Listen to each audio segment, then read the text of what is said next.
الحمد لله نحمده ونستعينه ونستغفره ونعوذ بالله من شرور أنفسنا ومن سيئات أعمالنا من يهده الله فلا مضل له ومن يضلله فلا هادي له ونشهد أن لا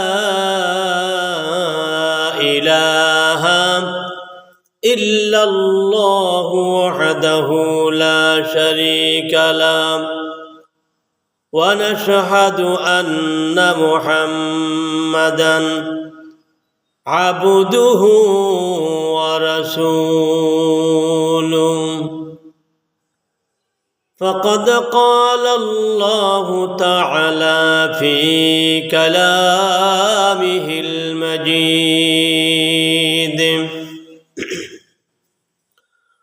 والفرقانه الحميد أعوذ بالله من الشيطان الرجيم بسم الله الرحمن الرحيم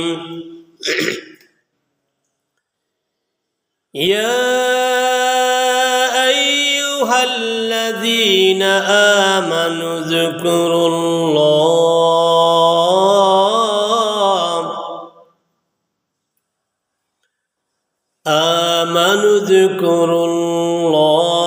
ذكرا كثيرا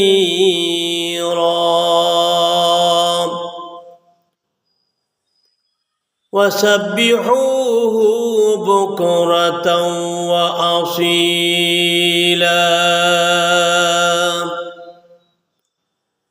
صدق الله العظيم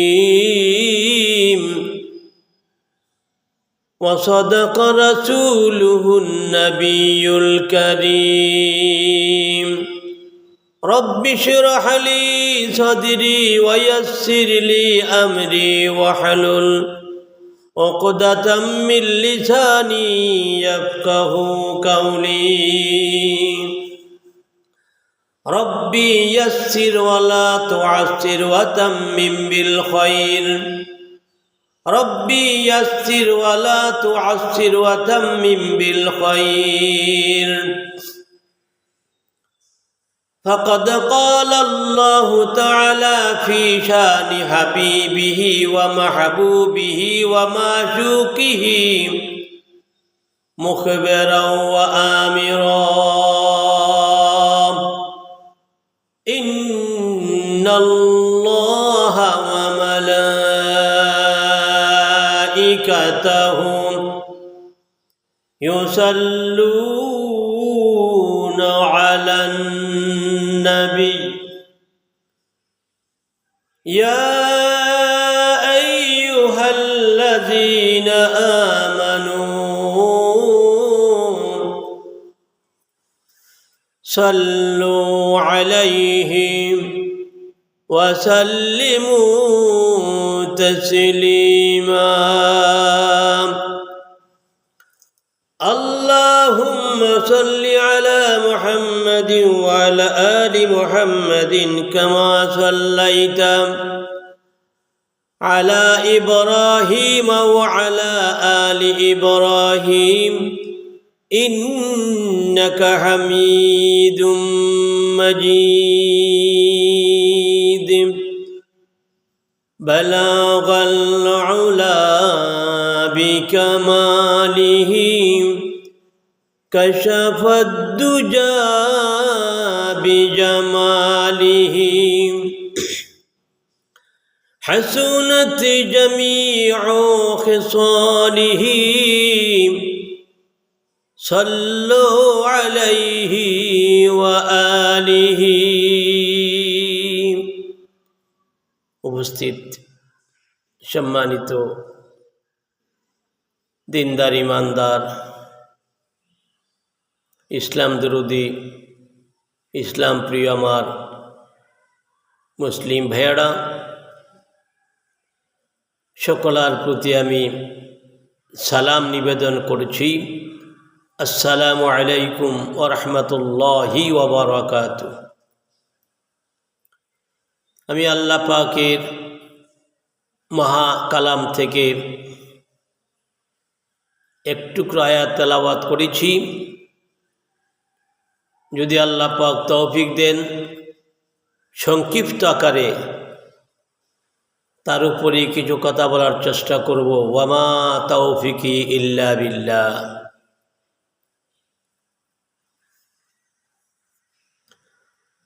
আমার আল্লাহ বলেন, ইয়া আইয়ুহাল্লাযীনা আমানু যকুরুল্লাহ।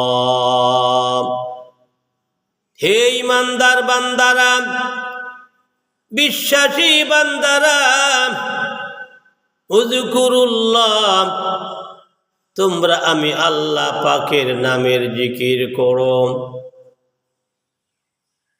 উত্তম উত্তম আল্লাহ পাকের নাম আছে। চারটা জিকির সবচেয়ে বড় জিকির সুবহানাল্লাহ, আলহামদুলিল্লাহ, লা ইলাহা ইল্লাল্লাহ, আল্লাহু আকবার। তোমরা আমার নামের জিকির করো। জিকির কতক্ষণ করবা, কতবার পড়বা, আমি আল্লাহ তা বলি নাই। যিকরান কাসীরা, যত পারো বেশি বেশি করে আমার জিকির করতে থাকো। ওয়াসাব্বিহুহু বুকরাতাও ওয়া আসীলা, তাসবিহ পাঠ করো আমি আল্লাহর সকাল এবং সন্ধ্যায়। আমি আল্লাহ পাকের নামের মহিমা বয়ান করো। আল্লাহ বলেন, ফাযকুরুনি আযকুরকুম। যদি বান্দা তোমরা আমি আল্লাহকে জিকির করো, আমি আল্লাহকে স্মরণ করো, আযকুরকুম, আমিও তোমাদেরকে স্মরণ করব, তোমাদের উপর রহমত নাযিল করব। যদি বান্দা তুমি একা একা আমি আল্লাহ পাকের জিকির করো, আমি আল্লাহ তোমাকে বান্দা একা একা স্মরণ করব। যদি বান্দা তোমরা সভা সমাবেশ করে আমি আল্লাহর নামের জিকির করো, আমি আল্লাহকে স্মরণ করো, আমি আল্লাহ তোমাদের চাইতে উত্তম ফেরেশতাদেরকে নিয়ে আমি তোমাদেরকে স্মরণ করব। জিকির বড়ই মূল্যবান সম্পদ। নবীজি বলছেন, আমার উম্মত রে, 24 ঘন্টা জিকির দ্বারা তোমরা তোমাদের জিহ্বাটাকে ভিজা রাখো,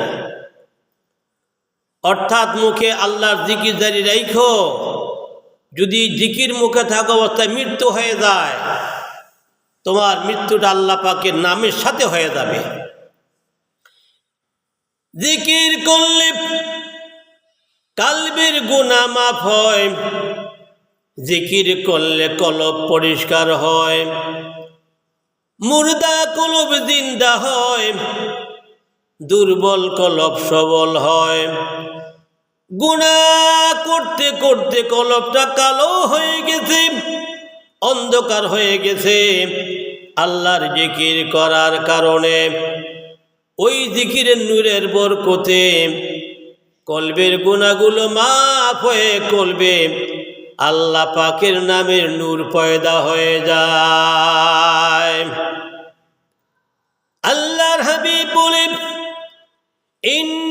ইন্নাশ শাইতানা জাসিমুন আলা কলবি ইবনি আদম, নিশ্চয় শয়তান আদম সন্তানের কালবের মধ্যে আসন গাড়িয়া বসিয়া থাকে। ফাইজা যাকারাল্লাহ, আল্লাহর বান্দা বান্দি যখন আল্লাহর জিকির করে, খনাসা, তখন শয়তান দূর হয়ে যায়। ওয়াইদা গাফালা ফাওয়াসওয়াস, আবার যখন আল্লাহর বান্দা বান্দি জিকির বন্ধ করে দেয়, শয়তান তাদের কালবের মধ্যে গিয়া বসে এবং তাদের কুমন্ত্রণা দেয়। যদি এই শয়তান থেকে কলবটাকে মুক্ত রাখতে চান, তাহলে বড় পদ্ধতি হলো আল্লাহ পাকের জিকির কলবে জারি রাখা, আল্লাহ পাকের জিকিরে থাকা, আল্লাহ স্মরণে থাকা। তাহলে শয়তান কালবে বসতে পারবে না, আপনার কুমন্ত্রণা দিতে পারবে না। আমার নবী যেন বলেন, আকসিরু যিকরাল্লাহ হাত্তা ইয়াকুল মাজনুন, বান্দা বান্দি তোমরা যখন জিকির করবা, এইরকম মনোনিবেশ করে জিকির করো, এইরকম জিকিরে মত্ত হয়ে যাও, মুশকুল হয়ে যাও, যেন অন্য লোক দেখলে তোমাকে পাগল বলে মনে করে। আল্লাহর জিকির করতে থাকো, আল্লাহ উসিলা করে তোমার সমস্ত গুনাহগুলো মাফ করে দিবে। আল্লাহর কুলিব মালিক ইবনে দিনার রাহমাতুল্লাহ আলাইহি, উনার নাম মালিক ইবনে দিনার। উনার দেশে একটা হিন্দু পরিবার ছিল, তাদের দুই ভাই আগুনের পূজা করত। তাদের বাপ দাদা আগুনের পূজা করেছে, তারা দুই ভাই আগুনের পূজা করতেছে। মালিক ইবনে দিনার রাহমাতুল্লাহ আলাইহি একদিন গিয়ে বলে, ও আমার ভাইয়েরা, তোমরা আগুনের পূজা কেন করো? তারা বলল, আল্লাহর ওলি, আগুনের পূজা আমরা এই জন্য করি, এই আগুন আমাদেরকে পরকালে আল্লাহর আযাব থেকে রক্ষা করবে। মালিক ইবনে দিনার বলে, অগ্নি পূজা, আগুনের পূজা, মূর্তি পূজা, গাছের পূজা, মাছের পূজা, পাথরের পূজা, বট বৃক্ষের পূজা, সূর্যের পূজা, চাঁদের পূজা, এই সকল পূজা অর্চনা তোমাদের পরকালে কোনো কল্যাণ করতে পারবে না। যদি পরকালে বাঁচতে চাও, একটাই পথ আছে, পড়ে নাও লা ইলাহা ইল্লাল্লাহু মুহাম্মাদুর রাসূলুল্লাহ সাল্লাল্লাহু আলাইহি ওয়াসাল্লাম। এই দুই ভাই কালেমা পড়লেন না। মালিক ইবনে দিনার বললেন, ও তোমরা যদি আগুনের পূজা করো, তোমাদের বাপ দাদুর আগুনের পূজা করেছে, তাহলে আগুন তো তোমাদের আপন হয়ে গেছে। তাহলে এখন পরীক্ষা করো আগুন তোমাদের কোনো কল্যাণ করবে কি না। তোমরা দুই ভাই দুইটা হাত আগুনে ঢুকিয়ে দাও, দেখি আগুন তোমাদের না জ্বালিয়ে রাখে কি না। তোমরা আগুনের পূজা করো, আগুন তো তোমাদের জ্বালাইবে না, অতএব দুই হাত দাও। তারা দুই ভাই আল্লাহর কথা মতো দুই হাত আগুনে দিয়ে দিলেন, হাতে আগুন লেগে গেছে, হাত বের করে নিয়ে আসছে। মালিক ইবনে দিনার বলল, দেখো তোমরা আগুনের পূজা করো, তোমাদের বাপ দাদা 14 গোষ্ঠী আগুনের পূজা করেছে, এরপর আগুন তোমাদের ছাড়ে নাই, জ্বালাবার চেষ্টা করেছে, আর আমি তো আগুনের পূজা করি না, দেখো আগুন আমাকে জ্বালাইতে পারবে না। এই কথা বলে মালিক ইবনে দিনার রাহমাতুল্লাহ আলাইহি ও আগুনের মধ্যে গিয়ে বসে পড়লেন। সুবহানাল্লাহ, সুবহানাল্লাহ।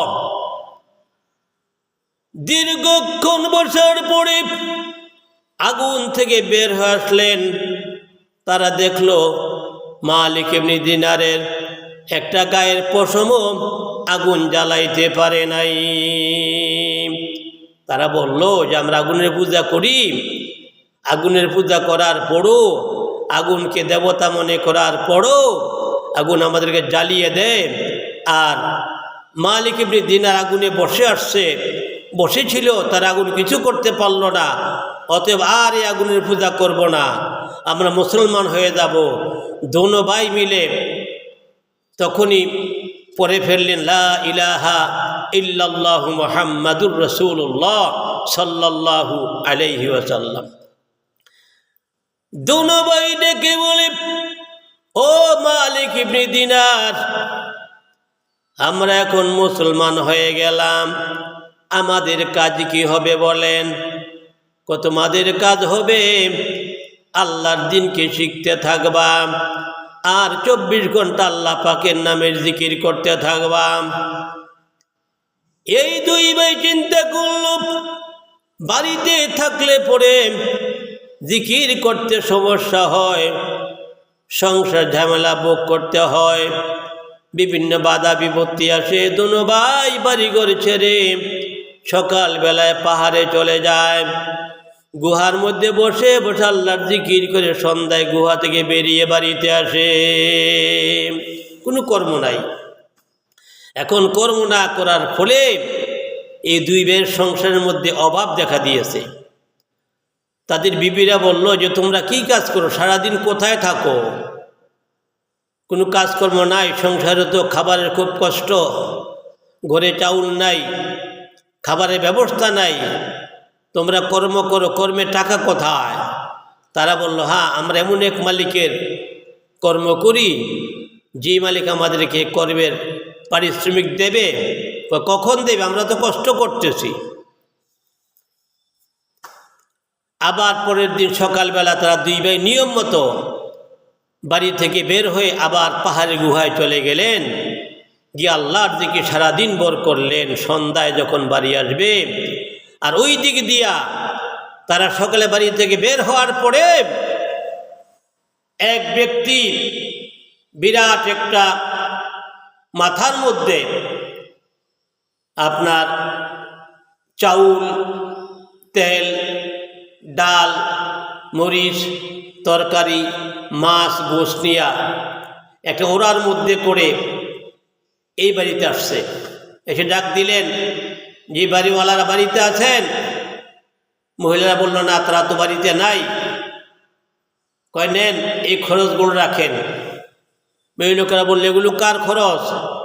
এগুলো আপনাদের স্বামীর খরচ। তো তারা বলল, ঠিক আছে। তারা কোথায় কাজ করে? আপনাদের স্বামীরা জিনার কাজ করেন, ওনার পক্ষ থেকে আপনাদের জন্য খাবার পাঠানো হয়েছে। এই চাল, ডাল, আটা, বিভিন্ন তরি তরকারি, মাছ, গোশ পাঠানো হয়েছে। আপনারা এগুলো পাক করে সুন্দরভাবে খাওয়া দাওয়া করেন। এই কথা বলে সে চলে গেল। দোনো ভাই সারাদিন জিকির আজকার করার পরে সন্ধ্যাবেলা বাড়িতে ফিরে আসছে। বাড়ির পাশে এসে দুই ভাই ভালো খাবারের গ্রান পাইতেছে। এক ভাই আরেক ভাইকে বলে, কি রে, কর্ম করি, টাকা পয়সা পাই না, ঘরে কোনো খরচ করতে পারি না, কিন্তু ঘর থেকে তো উত্তম উত্তম খাবারের গ্রান কিভাবে আসতেছে, কোত্থেকে আসতেছে? যাক, তারা দুই ভাই পা পা করে তারা দুই ভাই দুইজনের ঘরে চলে গেলেন। যাওয়ার পর বিবিরা বলে, তোমরা সারাদিন পরিশ্রম করে আসছো, অজু করে আসো, হাত মুখ ধুয়ে আসো, তোমাদেরকে খাবার দেব। তারা বলল, খাবার কোত্থেকে পেলে? খাবার কোত্থেকে পেলাম? তোমরা যখন সকালে কাজে বেরিয়ে গেছো, তার পরক্ষণেই এক ব্যক্তি মাথায় বিরাট একটা খাতার মধ্যে চাল, ডাল, আটা, তরি তরকারি, মাছ, গোশ নিয়ে আমাদের বাড়িতে আসছে। তোমরা যার কর্ম করো তার পক্ষ থেকে নাকি খাবারগুলো পাঠানো হয়েছে। সুবহানাল্লাহ, সুবহানাল্লাহ। আল্লাহর জিকির, আল্লাহকে, বান্দা, তুমি যখন আমাকে স্মরণ করবা, আমি তোমাকে স্মরণ করব, তোমার উপর রহমত দান করব। তোমার রিজিকে আমি আল্লাহ বরকত দেব, বিপদ থাকলে দূর করে দেব, বিমার থাকলে ভালো করে দেব। শর্ত হলো প্রতিটি মুহূর্তে আমি আল্লাহকে স্মরণ করবা। এই জন্য আল্লাহ পাকের জিকির করবেন। আল্লাহর জিকির দ্বারা নিজের জিহ্বাটাকে ভিজা রাখার চেষ্টা করবেন। হাঁটতেছেন রাস্তায়, পা দিয়ে হাঁটেন, চোখ দিয়ে দেখেন, মুখে আল্লাহর জিকির করেন, লা ইলাহা ইল্লাল্লাহ, লা ইলাহা ইল্লাল্লাহ, অথবা মনে মনে